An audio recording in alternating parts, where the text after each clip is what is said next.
here. Okay, go ahead, Dan. All right, everybody. We want to welcome you tonight to Heart with Dan and Angela. Hi, everyone. And we got a long-awaited guest, Gail, that we've been trying to catch up with. We know she was on the 6 screens for a while, for a couple of years, I think, had her own radio show. And we just glad we could catch up to her. We have a interesting topic tonight, and I think it's something like, is there real healing after the Watchtower? Can we really heal? I know when I listen to, I've had a lot of shows too, and I don't know where the healing, there's a part of us that, there's a healing and sharing, but then there's a part where we carry it on for years, and I don't know that that's healing. I don't know if we're dragging ourselves through the mud, or I know it's a part of it, but I'm wondering where you draw the line, and is there real healing? Can we get this out of our subconscious? They say for what is it, 7 years old? Yeah. From the time we're 7, they said we're running on that program. So it leaves me thinking, these people that were born in, can they ever get it out of their heads? Yeah, or do they always just, regurgitate Watchtower stuff? I know my family, my brothers, whenever I met them, they're like, Jehovah says, you're going to die. You're going to, and they've been out for years, and away from it. So, Right. So anyway, welcome, Gail. Yeah, Gail White. Thank you. Thank you for having me. We're so honored to have you on the show tonight. So Gail's had her own show for a couple of years on the 6 screens of the Watchtower, and has recently decided to make some changes in her life and go a little bit of a different direction and try to help in a different way, really. So Gail, you want to talk a little bit about what's happened, what kind of changes you're making, and how you're enjoying it? I don't know, whatever you want to say about it. Yeah, I would love to. And to all the people that watched After the Storm every other weekend for the last 2 years, I'm going to say thank you. I was thrilled to be a part of the 6 Screens Network. And so I thank Rick for the opportunity. I want to talk about that age 7 stuff a little bit later, but yeah. So I found that the shows where we had guests, talking about their experiences and everything, those were like the higher rated shows. And I did that to help people. I was on the show thinking I was helping people, but towards the end, I started feeling like we need to level up a little bit. We need to start leveling up. So I started looking for guests. Actually, the show that launched this was the one where we were wondering, where it came up, we were wondering if there was hypnotism, if Watchtower is using hypnosis. Are we being put in a trance? What megahertz is the music on, And so that led me to seek out a hypnotist, and so those were the last 2 shows. One was with Cody, and the other one was with Dom, the hypnotist, their hypnotherapist. And I felt like the show, I just lost total control of the show. And I realized, some of the things that they were saying were really foreign to us, and you can tell some of the people had a hard time with it. Other people enjoyed it too, because after, like Dan said, where do you go after you heal? Is it possible to heal? And so I'm seeking out these types of people to assimilate. Recovery, isn't it? Because to assimilate the healing. But I understand that platform, the 6 screens, I'm looking back now, is for people who are just leaving Watchtower. They find the 6 screens. So I understand that my topics were probably a little bit going out there, because eventually I was going to bring in somebody to talk about doing your shadow work, or bringing in somebody who talks about gematria and numerology, and how that message, how they share messages doing that. And so I thought maybe I should step back, because, after the shows, I started feeling down, and I didn't want to feel like that, and it was an internal struggle, because I went on this mission to help people, thinking I was helping people. But maybe, what I'm going to do is regroup, and we're going to go into what I've been studying. I want to regroup and maybe bring After the Storm back, And those who are interested, they'll find me.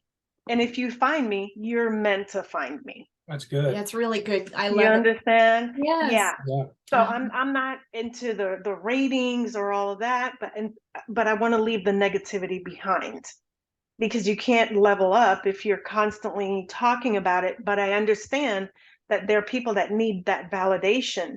Yes, what we went through was totally evil. Yes, it sucks. People lost their lives. I'm not immune, or not I'm not. Yeah, I understand. People lost their lives. People took their lives. We had NDE experiences ourselves, going through that. But like Dan said, at what point do we leave it behind? So I think, and I'm noticing a rotation of people that were on there, and it's like they graduate to something else. And if the people find you, they find you. So I did go on to work with Dom the hypnotist. And since leaving the show, I've made what's called a quantum leap. A Wow. quantum leap in my life, a quantum leap in my business. And, I don't regret my time there at all.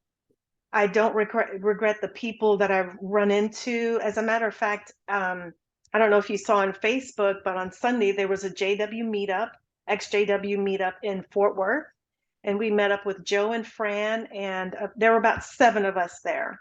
Yeah, and Joe, what's your last name again? Francino or Garino? Yes. Yeah, Joe and Fran Garino. Who else was there, Gail? Do you remember?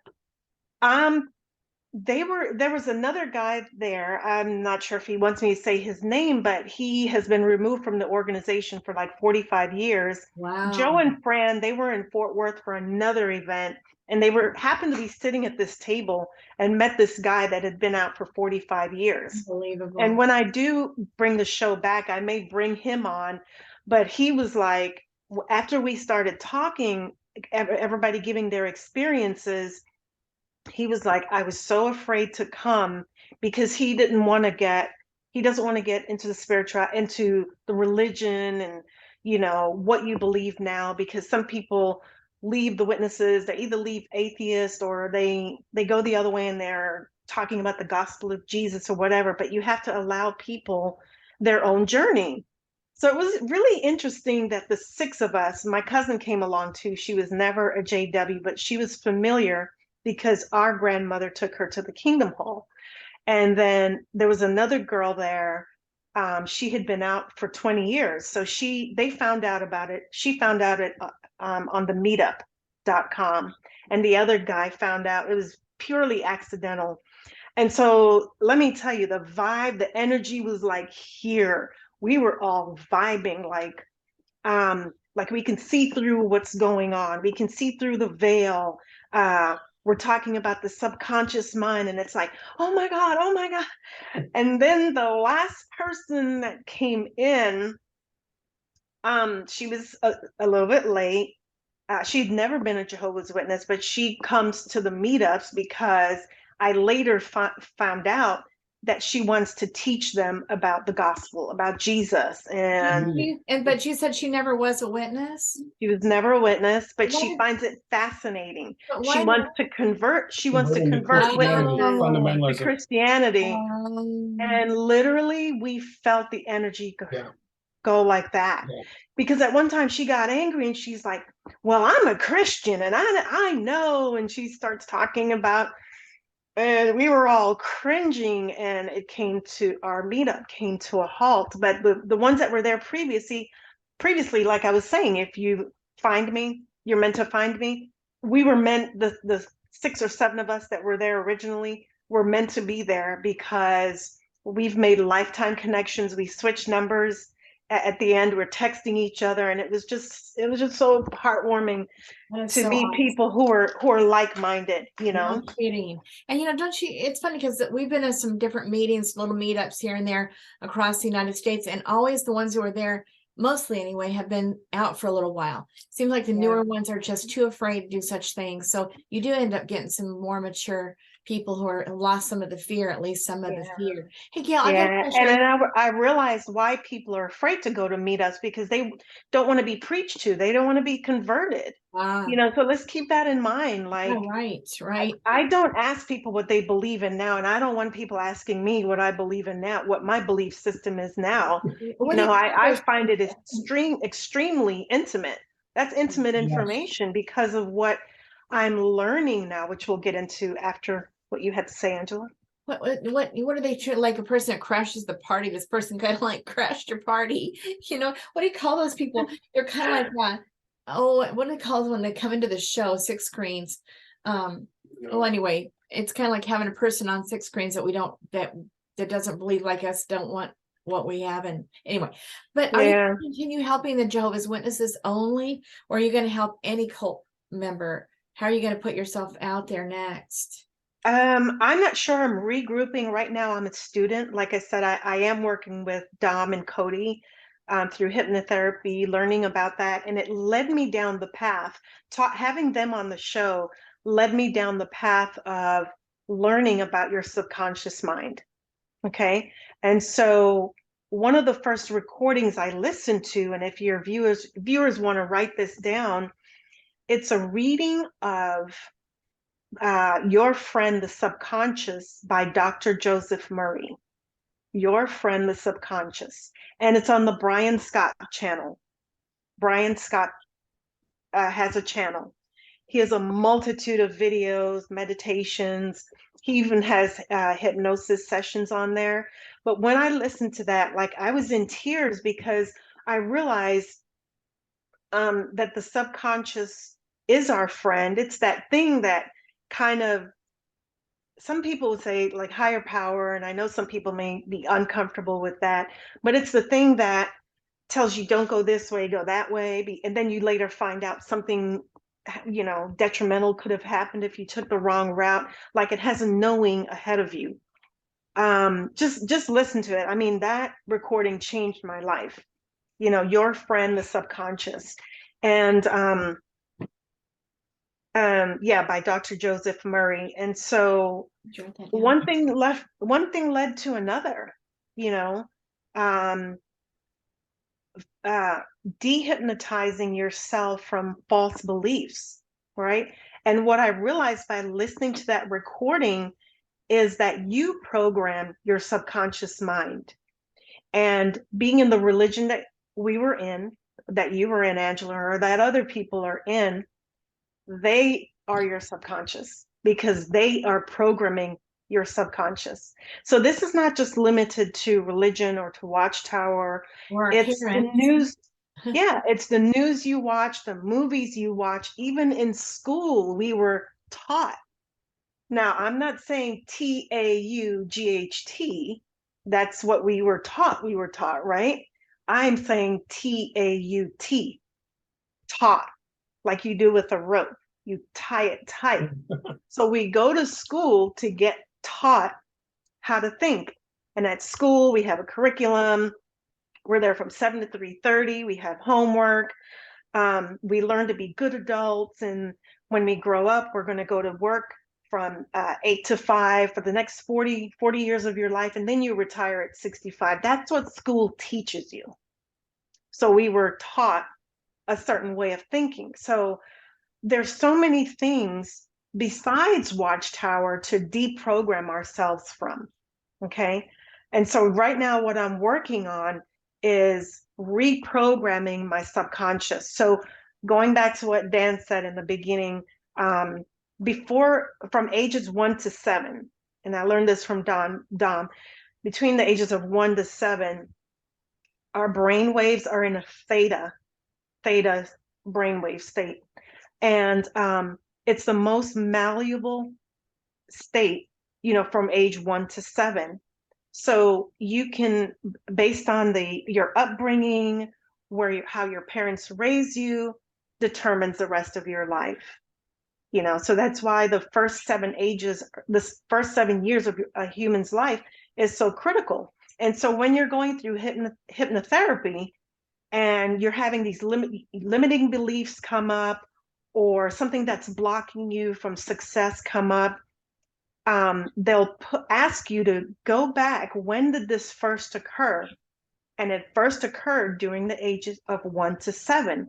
And then you go through the routine to unblock that. So for us, if we were born into the religion, we have a belief system that we were taught from ages 1 to 7. It became a routine for us. So yeah, when I realized that the governing body was my subconscious, I'm like, no, we got to get rid of this. I gotta, we were taught that your mind is not your own. Don't think for yourself.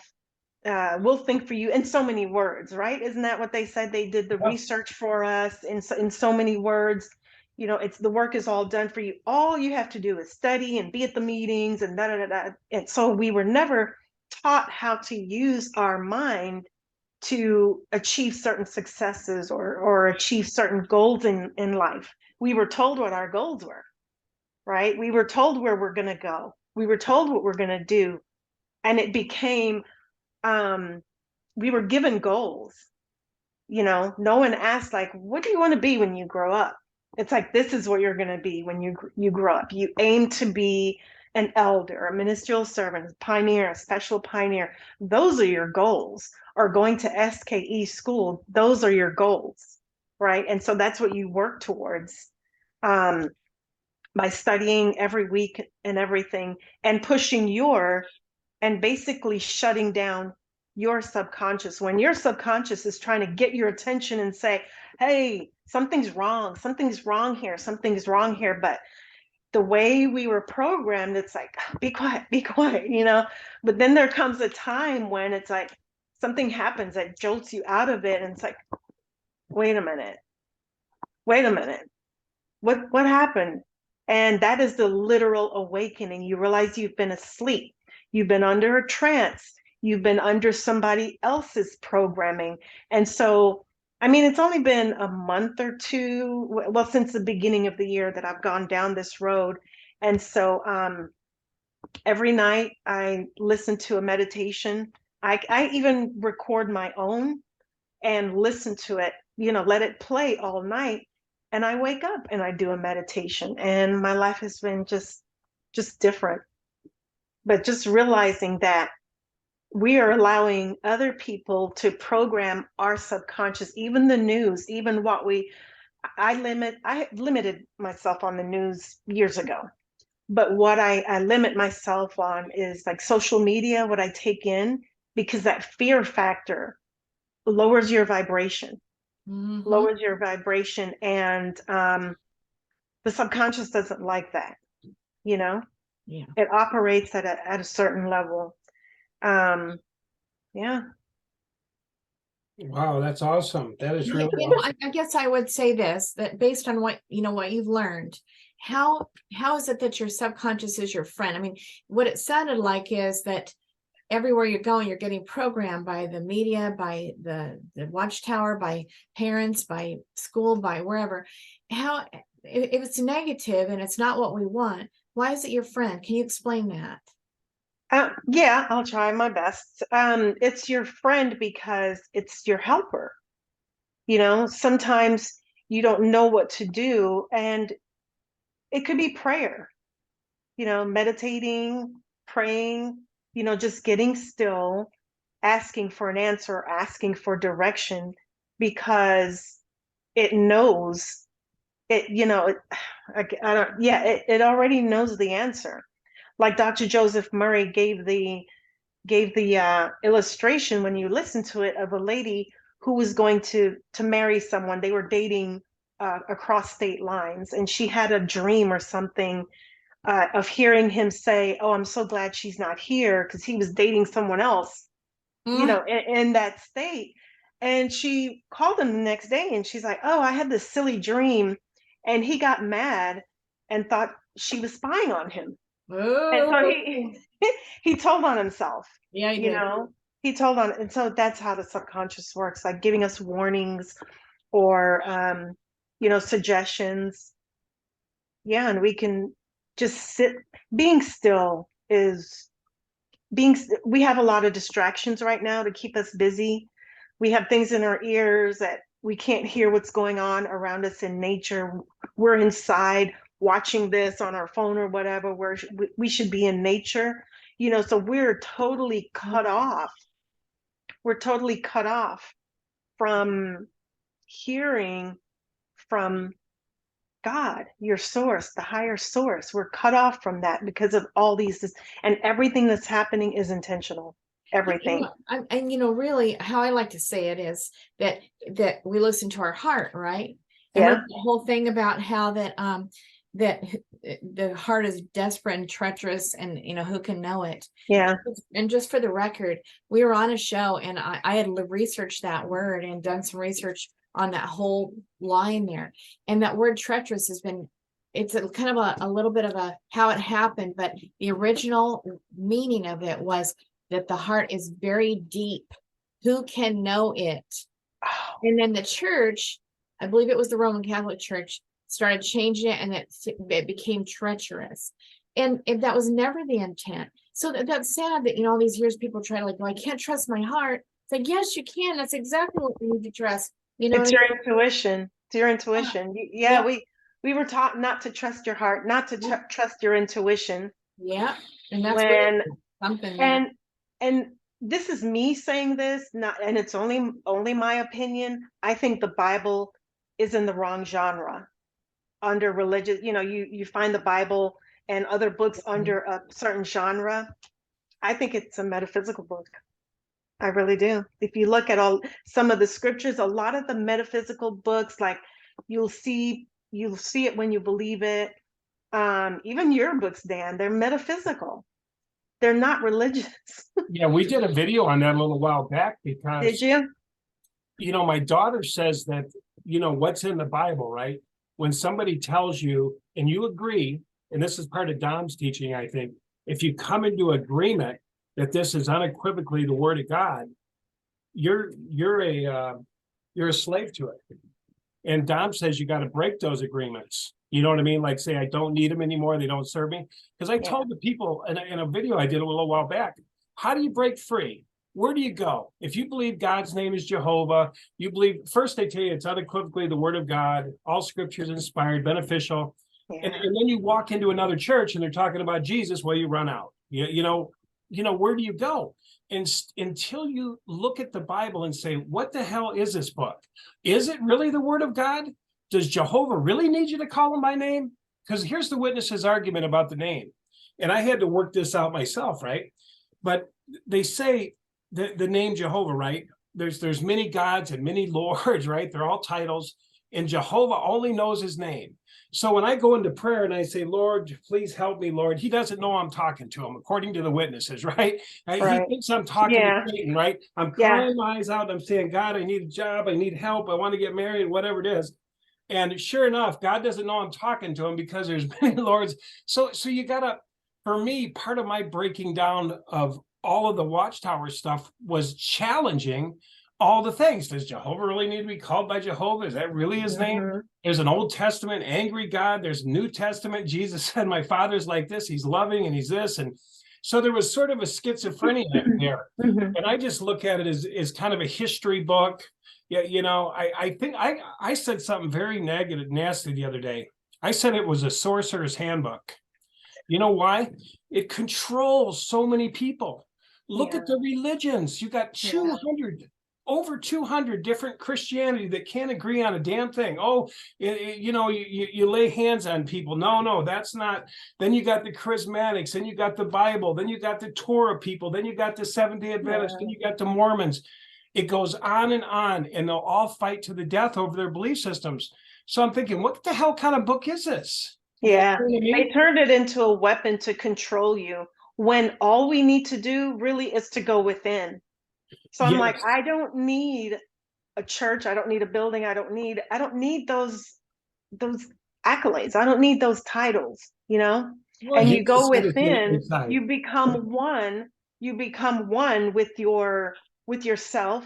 You change your thinking, change your mind. Which, isn't there a scripture about that? Yeah. Yes, there is. Is it putting on the new personality, or what's the other one? Be made new, and the forces actuating the mind. Be transformed by The kingdom of renewing God of is your within you and at hand. I mean, it's Jesus was telling you, go inside. That's all connect true. with yourself. But It's all true, but it's different language than we're yeah, used to. Watchtower cut us off from our inner GPS. Like you said, don't trust your heart. It's treacherous and desperate. Who can know it? Not what it My means. God, that is a major shutdown. You Or know, where are you going to go? If you leave the organization, where are you going to go? And that's not what that scripture meant. Yeah, and they don't even yes. believe, and the intuition's a pagan word. You would never use. You're not allowed to use that word. Yeah. Nor are you allowed to use what meditating. Even in my church, that was yoga. That was pagan. What do you do? The hypnotism? Oh, totally not of God. Numerology, all of that stuff. That was faux pas, and some people, I realized that some people were triggered. Yeah. You know, when we had them on the show. But if you listen to what they were saying, you know, be open. So what I've done is I've taken my power back. I've taken my life back. I'm learning. I'm becoming a better person because I'm learning who I am, and I like who this person is. Yeah. You know, not Yes. connected to I'm not under anyone's control, and I'm not, you know, I'm in control. Which that too is another thing, you know, that was taught, you were taught wrong. If you have the independent spirit, if you want to do that. No, you don't. Yes. And for me, you guys, I just want to say that I got a lot of help and growth when I read my Bible all the time and back in the day. And I just kind of, now that I'm out of the two cults that I was in, I realized that even though that was wonderful for me then, it was very limiting for me, because there was some things that were limiting my becoming everything that God meant for me to become. And I since really have been enjoying this book called The Querying Gospels of Jesus the Christ. And in there, it becomes extremely apparent to me that the Roman Catholic Church, I guess, took out chunks of text just here, there, and everywhere, but it literally changed the meaning. Because there was a lot that we need to know in there that it's clearly spelled out, but guess what? We don't get to know it, and it changes how we grow. It actually stunts our growth. So because they need us dependent on them. That's why. And that's right. And I believe Constantine did that. But anyway, and it just has become a problem. And then they've got all these translations. It's just become more and more corrupt. I mean, how could you say it's the unequivocal word of God when there's about I don't know how many translations. There's a lot of translations out there now. And then to know that the Roman Catholic Church, when they made the Bible, plucked out all kinds of information that should be there. And when you read it, when you read along, it just goes along with the Bible, the way the Bible is in the New Testament. And all of a sudden, ooh, whoa, that's not in our Bible, just a paragraph plucked right out that's in the Querying Gospels. You're like, that is where that goes right there. It's obvious. And but it's just disturbing, because then what's disturbing for me, Angela, is that the God of the Old Testament and the God of the New Testament sound like two different people. They have two different personalities, and I'm like, I've said that to people before, like Christians, and they're like, oh, he's the same. Like, no, he's not. They're two different personalities. You know, and I hate it, but I'll go back and forth on that one still. Yeah. I'll read those wonderful stories how God acted with men, and how he helped King David and told him to do this, and I'm going to do that, and then he obeyed, and you know, just how it went down. I love the stories that are in there because they've always strengthened my faith. You know what I mean? But then at other times I said, I wonder if that God in there is really not the God that we follow at all. I wonder if it's the devil. I'm just saying, I've said that. And but I don't know. I sometimes see where people come up with that, and I sometimes feel that way. And then other times I love the stories, and I feel like that was God guiding and directing. But anyway, be that as it may, you know, I'm still torn there. So I'm just being honest. All right. Yeah, that's okay. It's your journey. Yeah. You know, I freaked out when I heard years ago that the Catholic Church, it was kind of funny because they said the Catholic Church said we would be mediator between our people and God, the Catholic Church and the Pope. And then one day I realized, I said, holy shit, that's governing body. I mean, they are our medium. They are the Yeah. one who mediates God. And I freaked out because what I realized is they built their temple right within my temple. They took over my temple, like you said. Exactly. They're your subconscious. They are. The subconscious They're is our everything. mediator. When We're you the only ones who understand, hear. Yeah, we're the only ones who hear Jehovah's voice, and we're yeah. going to pass down to you. But it was interesting. What's interesting, Gail, is me and Angela's traveled around for a long time, and most churches want to be your mediator. They want you to be underneath pasture and youth pasture, and they know more than you. We went into a church one time, and these people were almost graduated. I mean, they were really far along, understood the Spirit and Holy Spirit and how it worked with them. And they prayed in some young guy. And they prayed in some guy. He was corny. And they're like, the Lord brought him here to teach us. And I'm like, he's still wet behind the ears. You know, he doesn't know anything. And they were celebrating him, and he started pushing them. And it's like, they want to be the medium, don't they, Angela? I Yeah. mean, when we go to these churches, Mormons, they got a whole hierarchy. It's these are the prophets. And so the men go in this room, and there's a big table, and all these men sit around. It's like a Mormon, it's like a Masonic room, like a Wow. Scottish Rite temple. And there's big Wow. pictures on the wall of all the prophets. And so when you go in there, because me and Angela went one day, they said, you follow More the than men, once. you follow the women. So I walked in there, and I went in there, and the whole talk was programming on God would never leave us without a prophet. And so everyone's being programmed that, they're the prophet. They're the Would prophet. God ever leave us without a prophet? What's the testimony of a prophet? Well, that he would leave us a writing. The book of Moroni is the testimony that there's a prophet. And this is our new prophet, and they supersede God. And so it's like, holy shit. Every time I go into a church, there's somebody that wants to be my mediator. And one of my greatest healings one time was an inner child journey, where I went in and they said, let's build a statue of what God looked like when you were a child.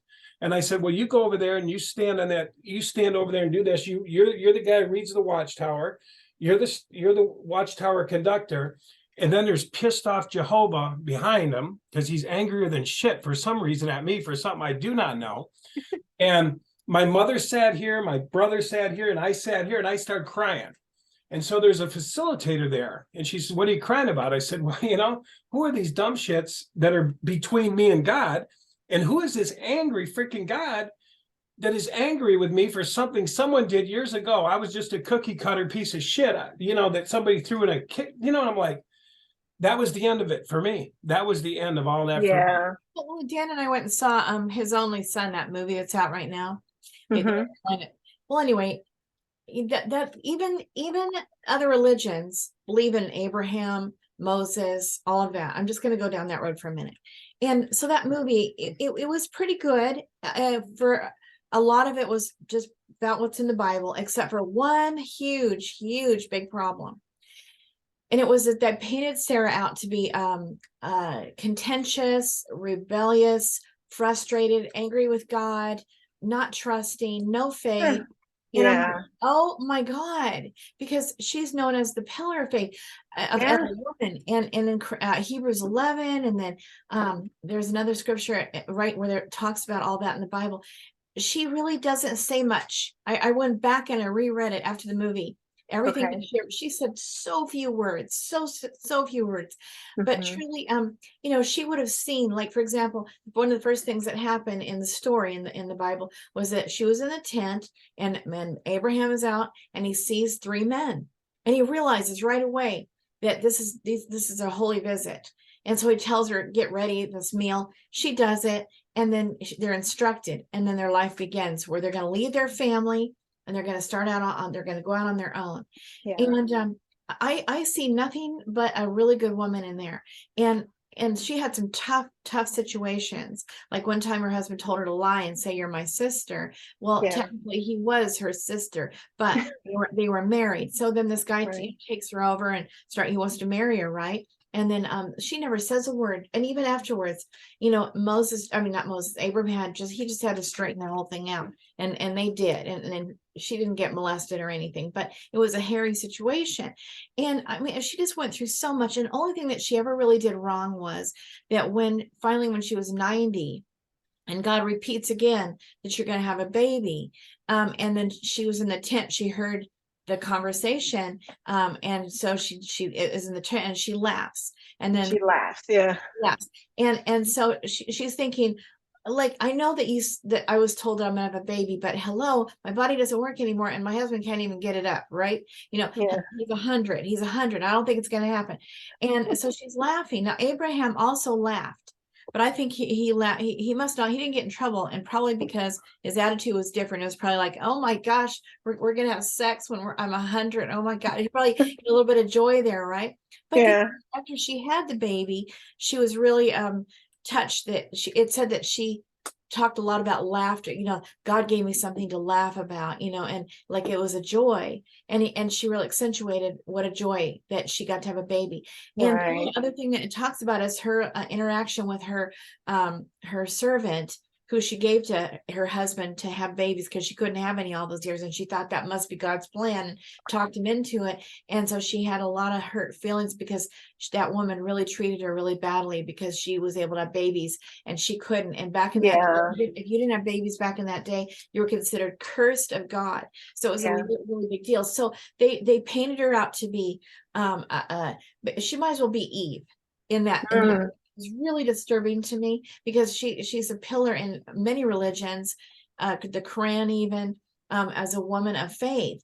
And it said that we women will be taken good care of by God so long as we trust in God and believe, like basically like Sarah had the faith like Sarah. If we don't worry and fret, like lots of women do that a lot, that if we have faith, like Sarah, that we will be her daughters. And so I don't think that she was a woman who lacked faith, but they really painted her out to be a bad woman. And that was really disturbing to me because it's like, there we go. Preachers, pastors, churches taking a movie that people are going to take as if that really is in the Bible, exactly like that, a story that's in many religions across the board, and just make her paint her out to be a stupid woman. A stupid woman whose husband didn't even really respect her in the end. It was really sad. I couldn't believe it. Anyway, for whatever that's worth, I mean, I like those kind of stories because to me, it showed how God was guiding Abraham, and he followed, and he trusted, he had faith, she trusted, and he blessed them, just like he said. Now today, as God promised, we have many nations that came from Abraham, and so exactly as God said. So I don't know how to throw that out and say that was the devil. Do you see what I'm saying? Yeah. And even though that was crazy what he had to do, but still, I just can't throw that out. It's a journey, and for those who are embarking on that journey, if they're PMOs now, physically and mentally out, and deciding to leave, just realize it's a journey to your belief. And I think sometimes we think, okay, who am I going to listen to now? Who do I follow now? Or you're looking for the truth. And I've been out since 2017, 2018, 6 years. And I'm just now realizing that it's my journey. I was still looking for programming somewhere else. And so that's why I joined that community to help. But it's sad when I hear people, first of all, I commend the activists that are doing what they're doing and to be able to function on a daily basis. What they're doing is incredible. There are a lot of content creators, a lot of very talented ones too. They've done their research, they've done their homework, but then you hear people who feel like they're never going to get over it. They're going to get past it. And I want to, that's where I was trying to elevate, trying to find what's going to help us get past it. And that's what led me down this path. So the question is, who are you without Watchtower? Who will you become?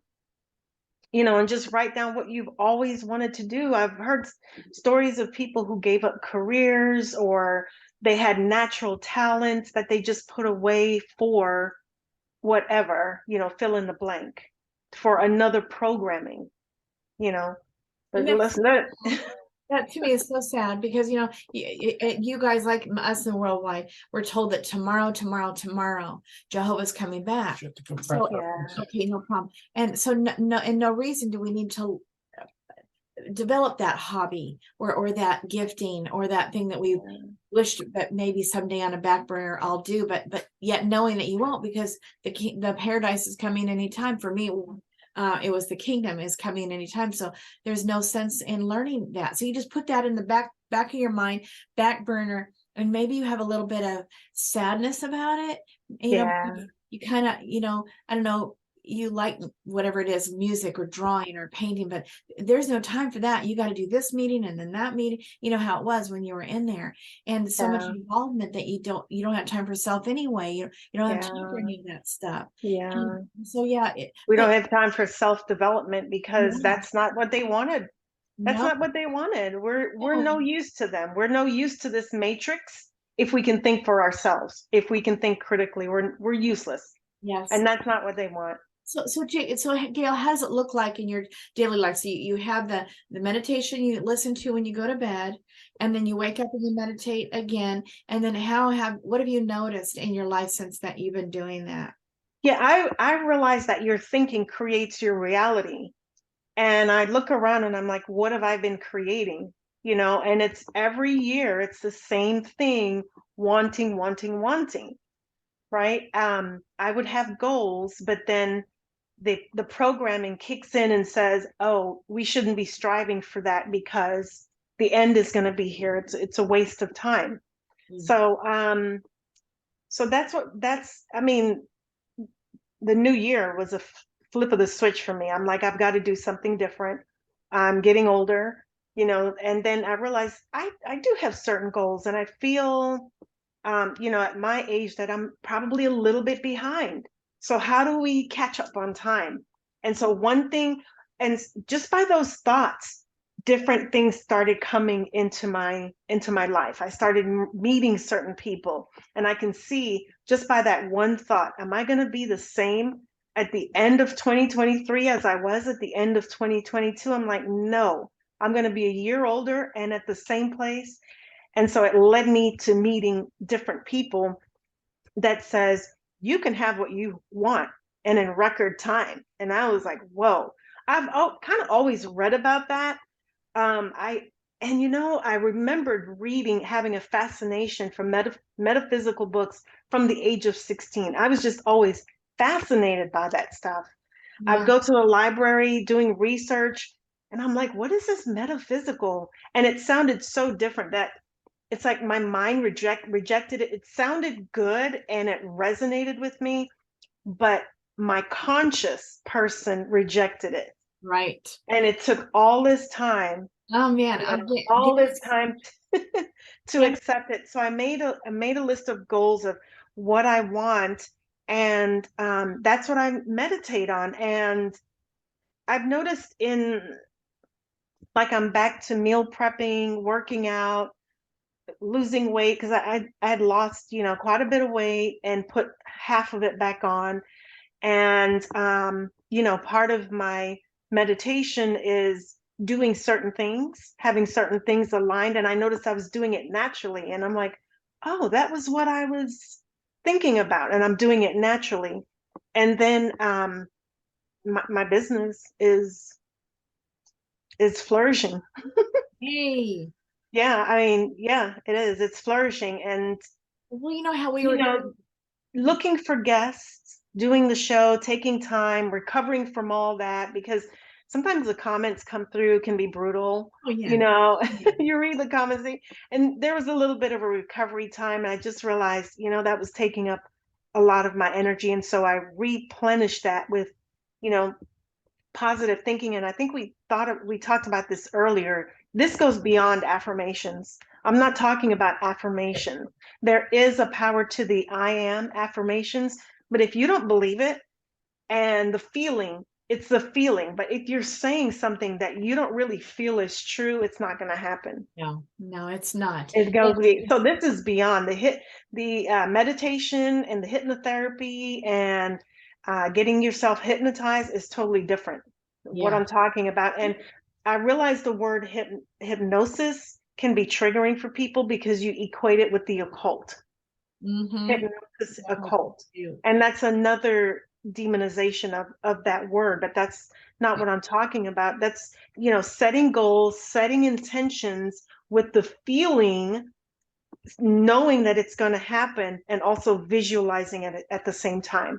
So Yeah. it goes beyond words. Yeah, for sure. And you know, basically we went to church, we listened to sermons, we heard, we read, and it was all like going and filling up that brain, just filling it up. And now we're having to wash it back out with that wording that you're listening to, that's positivity while you're sleeping. I think that's powerful, and I think it really does work. I just want to say, in all fairness though, you know, you hear other kind of hypnosis that's not good and not healthy. So I think there's good and healthy kinds, and there's some that are not, because you even hear about people going deep into like a deep hypnosis, and then they got raped. And many guys, you hear the stories about deep hypnosis where they got raped during that time. And yeah, you can use it for good or bad. And so, just like, you know, you can use a knife to hurt someone, or you can use it to feed yourself, you know. and yet Same thing. You have to be you have to have discernment on that. Here you are taking some tape that you know what it says on there.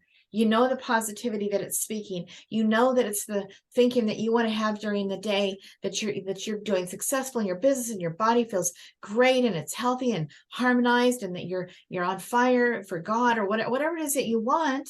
Yeah. And you're at peace at all times, and you're full of the peace of the Lord. Whatever you want to put in there, and you listen to that tape all through the night, and you know, just that life is great and whatever else you want, and you know it's on there, then you don't have to worry they're being programmed in a wrong way. So to me, Exactly. that's the positive and safe side.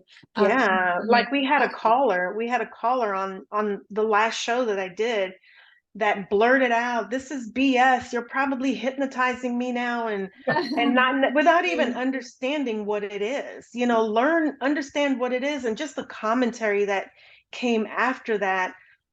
It requires having an open mind, and if this doesn't resonate with you, then reject it. But the thing is, we have that choice now. Yeah. I'm not saying this is what you have to believe, because that's the way I believe, and that's the beauty of it now. You know, Charles Taze Russell, Rutherford came and they wrote their books, and this is what you were to believe. But now we're free from that. We get to choose. We really get to choose our life, our outcome. And I've shared my goals with you guys, and it's getting closer and closer every day, and I can't wait to reveal it. Yes, oh man, you know, and it's That's awesome. like she's got a trip in mind. She's gonna one day Oh, she'll yeah. tell us about it. Oh, yeah. You know, and Dan and I do too. We have our dreams. So for you to know that you're dreaming of some things you want to do in your life, and you think about them every day, and you've got them written down, and we've even got poster boards showing where we want to go and exactly how it's going to look like. And the more you do that, the better. The more detailed it is, I feel, because I feel like God did give us dreams, and that we should follow them. And then the other thing is that if we're programmed to believe that we're not good enough, or I'm not lovable, whatever it is, I'm fat, I don't know, these kind of things, why would we not want to do a programming to wash the mind of that programming that we're not good enough, and that God's always mad at me, Jehovah, whatever you want to call, you know, and all this programming that we don't want to see it that way anymore. We want to see ourselves in good, healthy relationships. We're good enough everywhere we go. People love us. We're successful. We're doing well.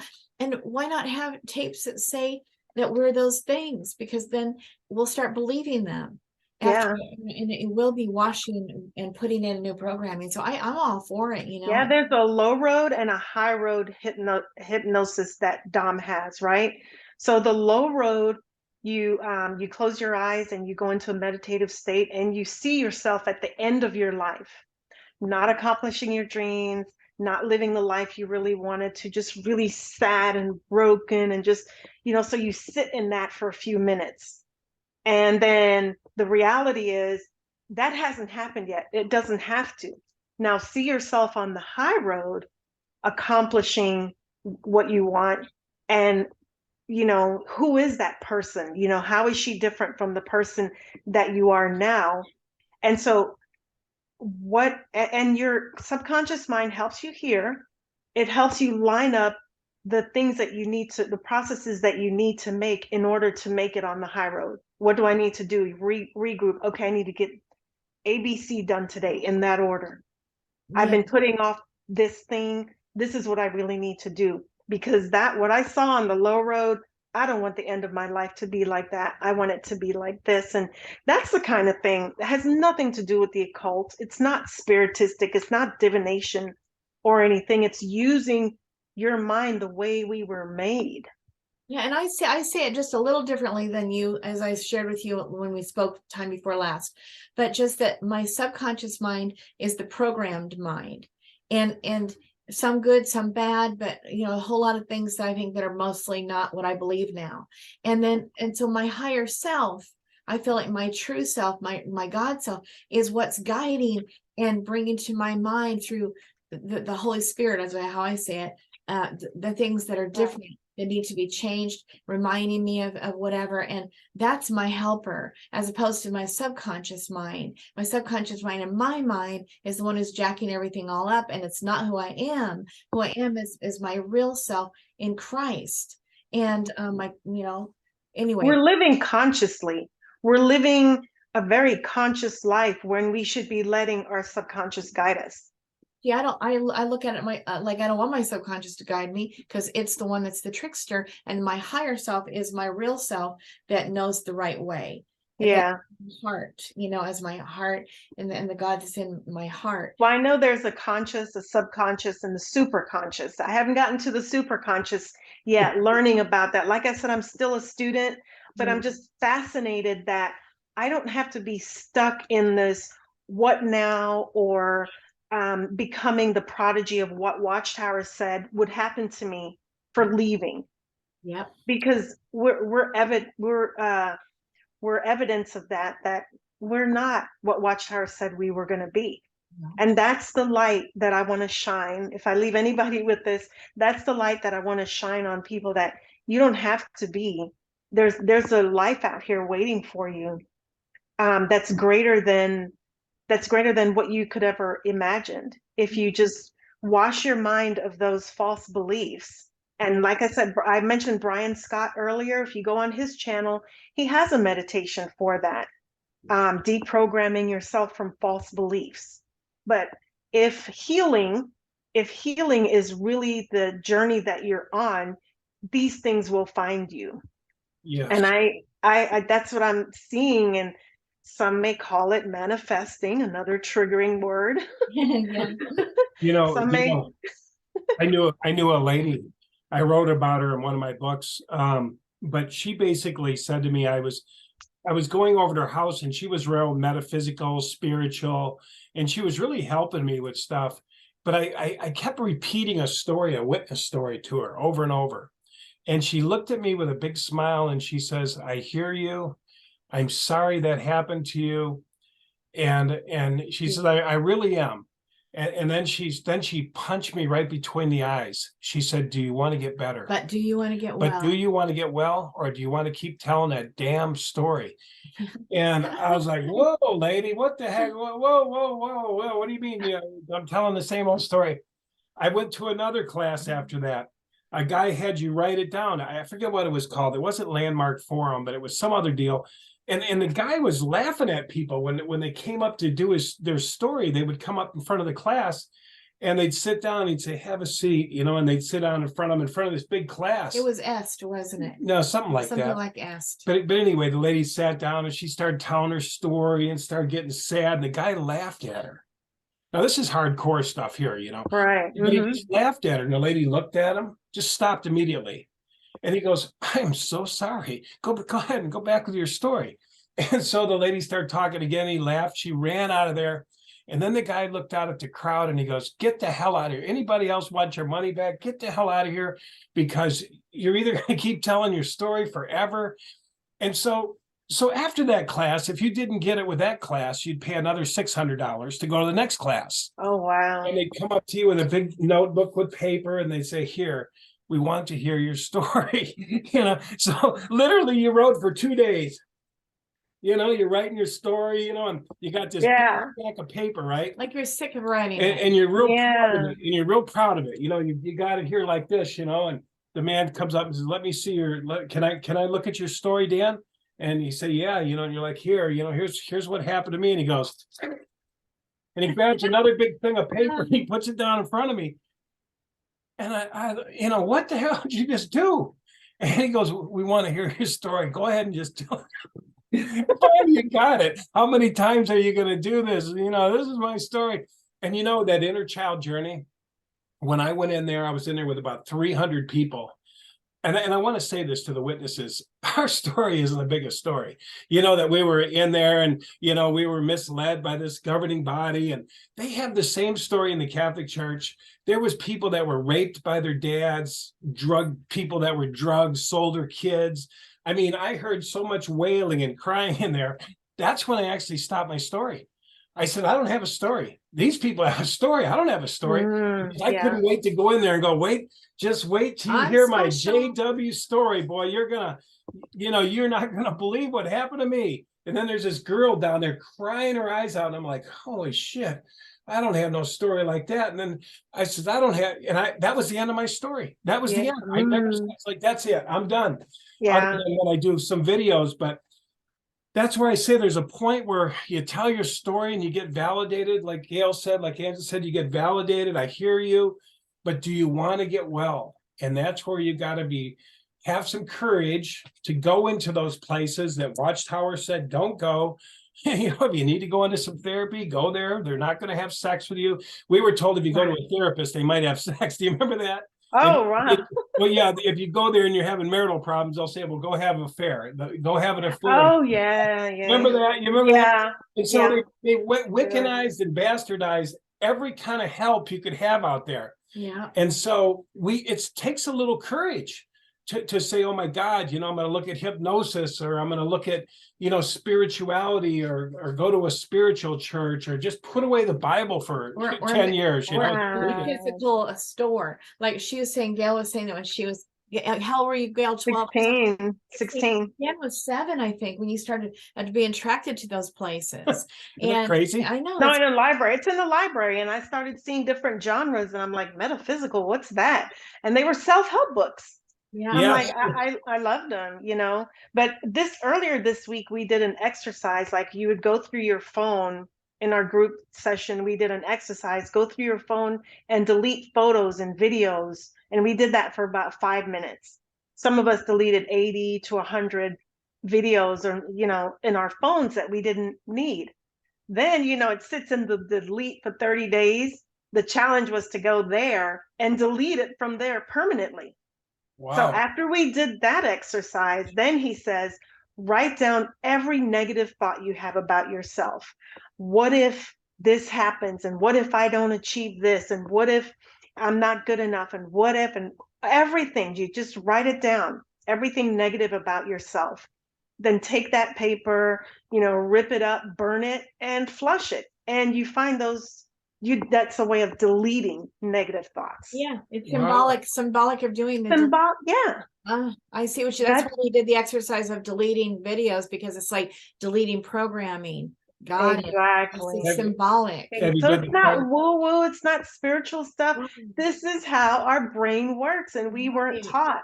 Our brain is a fascinating guiding machine. Like, if we listen to it, it's not treacherous. Our heart, like you said, it's not treacherous. And we're all intuitive on some level. It's more people are more intuitive than others, because they've done the work. They've allowed themselves to be. I love that, the way that he did that. It's a practical version of deleting things that maybe were valuable to you, right? But you deleted them, and then you got to delete them further permanently. Get back there ever again, and putting that as your life, where you're deleting your old programs. And I'm not going to believe that anymore. I'm going to burn it. I'm not going to believe it anymore. That's powerful. That I really Or put it in a box. Stand on the edge of a bottomless pit. Lock it in a box. Stand on the edge of a bottomless pit and drop it in the pit. Are you going to dive after it to go get those negative feelings back? No, you let it go. And so there are all these visualization techniques that can help us heal, And it's a work in progress. Oh, It's yeah. something you have to do constantly. Like we were programmed 3 times a week. We went to meetings 3 times a week, and we studied that on the days that we weren't at the meetings, we were studying for the next one. That's So heavy duty. why wouldn't we do these exercises daily? Great Right, point. right. Great point. I agree. And love it. People ask me, how long do you have to do an affirmation, which is just affirmative prayer, And I'd say, well, you fall in love with doing it because you're, like you said, you're reprogramming, right? Right. Why not just do it every day? You're training yourself to have a new outcome in life. One of my favorites was the burning bowl. Yeah. I remember going down the road one day, and this church says, it was after the beginning of the new year, they said, we're going to have a burning bowl experience. Have you ever done that? No. They fill a bowl up Beginning of every year. and they put alcohol in there and they light it on fire. It's just a little bitty flame in a little bitty bowl. And then you go back to your seat and they give you what they call flash paper. You can get it anywhere. And you write down, I'm not going to worry about money ever again. I'm not going to do this, and you write all these things down. Then they have a music and everybody goes up and throws it. And by the time you put it in the bowl, it sparks. It's called flash paper, and it goes ting. And I went to one of those once, and I never worried about money again. And that was that was the one down on Colfax. I went in there, I saw that thing spark, and it shot up, and it was like it was gone. It was another form of what you're talking about. That's really A burning bowl. If you ever see a place that has one of those, they're usually a spiritual place. Okay. They're a typical religious place, but they're more like your Unity or Science of Mind or something like that. But they do the burning bowl every year. Yeah. Hey, and that leaves the imprint on your reticular, the Yes. imprint that put that negative behavior. You just wrote over it, is all you did. You wrote over, like you accidentally write over, you're writing a paper on your computer on Word, and you accidentally saved over it. That's what you're doing. Yeah. You're saving over it. Yeah. There's another exercise where you write a negative note to a helium balloon, and you let it go, and you watch are you going to go up and grab it and bring it back down? No, you let it go. So there's so many letting go techniques to reprogram your brain and write over. All we're doing is writing over the old programming. I love it, Gail. I really love it. Do you want to have? Did you want to say one more about an example, or no. do you want to have her tell about Dom and how they can? Yeah, I was going to say one more thing, just to kind of round it up a little bit. But have you ever heard of Anita Marjani?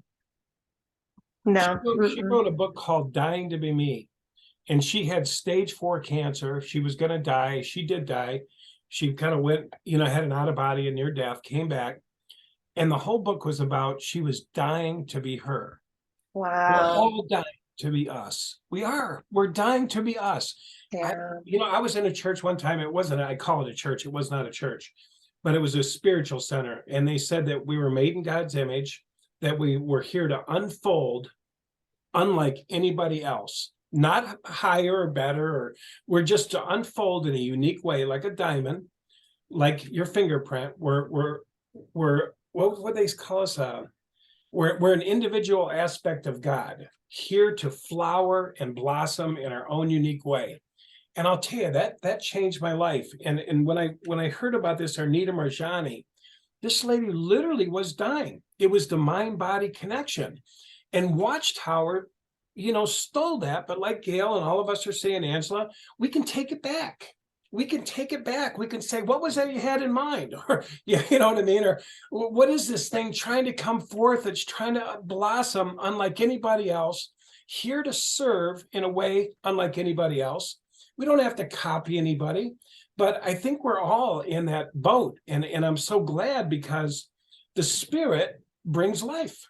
The Spirit brings life. And that's why you can see Gail. She's full of life. She's happy for life. She's eager to see what's ahead of her. She's got dreams again. Yes. She's not tied down by Watchtower ideology. No. She's letting that go. She's saying, oh my God, I'm free. I'm free. And she's running, just running for her new life, I know. It's really fantastic. And I think that's the best way to help people, is like being that light. You can only say it so much, but I couldn't stay in that environment anymore and grow. Yes. I wasn't growing anymore. So everybody in Watchtower, they're either ready to go this route or they're not. Like when we first started working on the 6 screens, we were ready and glad to allow people to tell their stories, get validated. That's a very important step, to get validated for what happened, but to dwell there for too long is where it starts to go kind of where you're not happy with that anymore. Somehow that's what happened to Dan. And I was like, this can't be good to stay here. And so we started exploring, more, trying to put some tools out there for everybody that helped us. Because we found it dragged us down by retelling the stories over and over. But bring some fresh life into it by what's helping us to feel good about life. But they weren't ready. A lot of them were not ready for that. They just were still not quite at the point of letting go and moving on. And so that's where we decided to graduate and move on so we can pitch in and help. So, people shouldn't feel guilty if they're not ready to move on. They're where they're at for a reason. They need to experience that, to tell their story however many times they need to. Dan and I, when we first got married, before we got married, the year before we got married even, we were telling our story to each other every which way, backwards, forwards, inside out, backwards, forwards. It'd be like that class where you had to write your story and rip it up, do it again. Right. How many times you got to say it until you don't need to say it anymore. And when you're done with that, then you're ready to maybe consider some of the stuff we're saying right now. Other possibilities.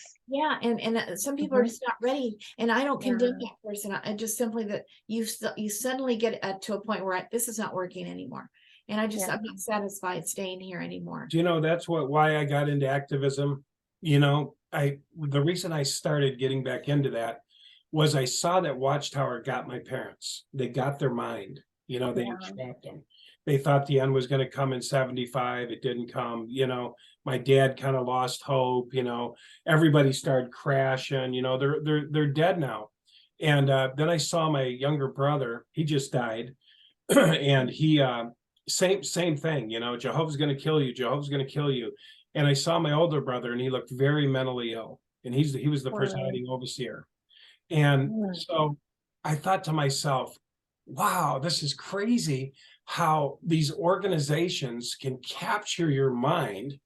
And I started breaking it down. It starts with, do you believe the Bible is the word of God? If it's the word, then you've got to believe every word. Course in Miracles says the same. You got to believe all of it or none of it. I said, bullshit. If I believe what I don't believe, then I'm compartmentalized. You know what I mean? Yeah. But any of it, they say you got to believe all of it or none of it. No, I don't. I'll believe what I choose to believe up to the point where, like you said, how can I believe it when I don't believe it? But a lot of even spirituality can pull you into, you got to believe all this stuff. You got to, the universe don't exist. You don't exist. You created it. You didn't create, it goes all over the place. And anyway, I forget why I was saying that, but anyway. Well, I'll tell you one thing for sure is that there are opposites in the Bible all over the place. And if you're really, really honest with yourself, because, I've read the Old Testament plenty, and there's lots of opposites. And so you're like, well, which one am I going to believe, this or this?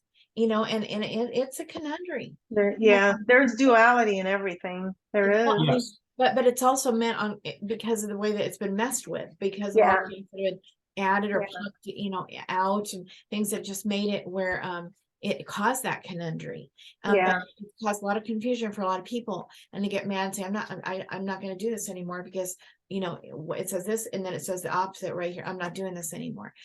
And that's real. So we have to be honest with ourselves about that sort of thing. And it's okay to be honest about it, and then for me, it's like, okay, well, help me make sense of this, God, Lord. And the next thing you know, you're taking some class, or you got some special book, or you hear somebody talk about it, and he sorts it all, God sorts it all out, makes sense of it. And like, and then sometimes you have to throw out what it said in the Bible, because this is it's right. You know in your soul that it's right, and you have to let go. And it's not this is not an easy process. No, and something, it's not. And getting over that I'm a bad person because I don't believe this way anymore. That's one of the biggest hurdles, I think, for people coming out of high control groups.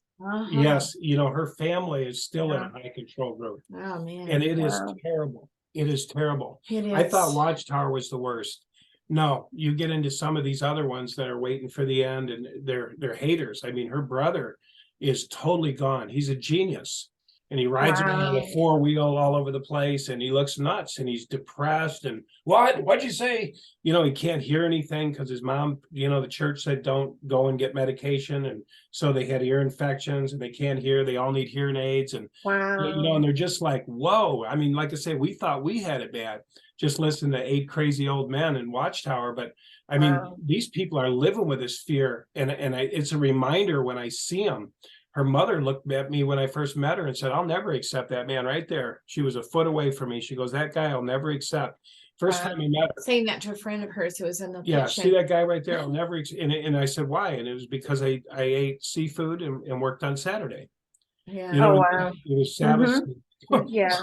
It don't end at Watchtower. It keeps going. So Gail, you're absolutely right. It's our journey.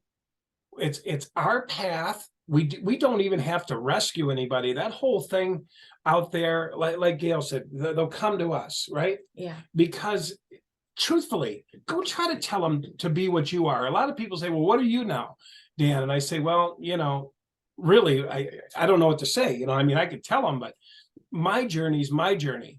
And I Yeah. said, once I start telling you my journey, all you're going to do is argue with me. If you're a Right. fundamentalist Christian, you just want to pull out your sword, and we're gonna pull out our belief systems, and we're gonna go like this. And I'm not doing that. So I tell a lot of Yeah. people, you know, I don't really want to discuss what I am. I'm about loving my neighbor. I'm about, you know, I keep it real simple, but my path is real complex. 22 years, you know, metaphysics, esoteric, you know what I mean? And True. all Mm-hmm. kinds of stuff beyond that I won't even mention on here. But Yeah. you know, it's just my path. It was my turning over my rocks for my soul, for my healing, for my, and what I realize is everybody's journey, it's free will. I am not blood guilty if I don't tell somebody my path.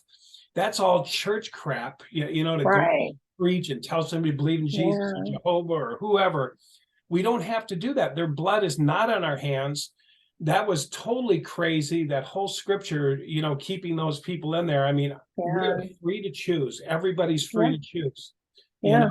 know, When I think it's love, love is the one unifying factor for everybody, but Yes. distractions, divisions have been thrown in, the different religions, the different politics, the different colleges have been thrown in and just divided us, where love, accepting people for who they are, where they are, would unite us. But it seems like it's so hard to get there, Yeah. And you you know, I know? like it how, you know, you guys accept that, you know, I still have, I don't know, not sure to let go of everything in the Old Testament. I kind of feel like there's good and there's bad, and you know, I have to use my own discernment to choose in between, and you know, still making the you know, my trying to bring awareness to my own self and not just throw the baby out with the bathwater, and which is what you can do. And so I'm just not ready to do that, and I just want to use discernment, so I'm not ready with that. And Hmm. realizing, And it's okay. yes, and you love me for it. You Do don't you know what's condemn me. interesting about that? What? Yeah.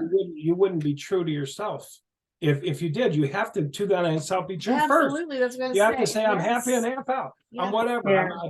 I love some of the stories in the Old Testament. I love, you know, that's just who you are. Yeah, And it's yeah. nobody's business. It's there's no judgment. There's no, you know what I'm Right, saying? right. As long There as you're shouldn't not be. pushing it on somebody Right. else, and No. you need to look at that Old Testament story and you need to believe it. Yeah, Now, you know, the stories are what make me feel like when things are really crazy in the world, I'll think about those stories and I'll Mhm. remind myself of what was good in that story, that I could trust God, and that makes me feel good. So why would I Yeah. throw that out? For me, that's something I don't know that I should let go of, because that strengthens me. And I don't know. There just take like what you you say, want, leave follow the your rest, heart. You know, right? follow Take your what right, and take what you want, leave the Yeah. rest, and to thine own self be true. And Yeah. I can't be codependent on other people because they want me to believe it another way now, and then somebody else wants me to believe another way. I mean, Dad and I have been through several different religions that we thought were going to be it for us, and it was like nope. And then, you know, and so we were honest about it, what we saw, and then we moved on. And Yeah. we took what we want and we left the rest. And Yeah. you gain something everywhere you go. You don't have to feel like, oh boy, now I wasted another 2 years. No, you Yeah. learn everywhere we go, and just learn to love everyone. like the onion. It's like Mhm. a lot of layers. Yes, it A is. lot of layers. We need to stop. Yeah, we do. Well, Okay. thank you so much, Gail, for coming This on. was fun. Thank you very much. If you want to talk about Dom, you Do you- can. do you want Is people he? to know? I was going to ask, is he like real pricey? I know when he was on his show, he says he wasn't working with anybody. He wasn't taking anybody new, but is he like thousands of dollars, or is he? His niche is, or niche is working with salespeople, realtors, and business people. So, but for the average person, I would say Brian Scott's channel is amazing on YouTube. You Okay. can scroll through there, and one video leads to the next. He has mentors, so they're different levels. Like he has a program. You can do the program by itself, or you can work with a mentor, or he's not doing one-on-ones anymore. He does. It can be a little pricey. Okay. Well, I Yeah. love it Thank that you. you're looking whole, you're looking complete, and you look happy. Yes. You look Thank you. unrefined, your eyes are clear. Yeah. I mean, you can see it all. Yeah. I feel brand new. I am not kidding. I feel brand new. I really Don't you do. look brand new? She does, you know. What you are on the inside reflects on the outside. Yeah. We're like a glass. You know what I mean? That's right. I mean, it's in your skin, it's in your eyes, they're Yeah. clear, there's a joy about you, you know. Yeah, I see God. I do. I see. Thank you. So anyway, good job. And that's really encouraging, because you guys, if you feel like you can't be changed and you're stuck and we're never gonna get out of this because they've ruined us, nope. We can get through this. We can change. You We can. can be different people than we are. Right now we can be a whole nother person next year if we just work Exactly. on it. So anyway, thank you for this wonderful enlightening. Yeah, Thank you. Sarah. Thank you for having me. All Thank right. you so Appreciate it. It was much. a great discussion. Yeah, Thank you. Good night. All right. Thank Have you. a good night. Take All care. right. Bye-bye.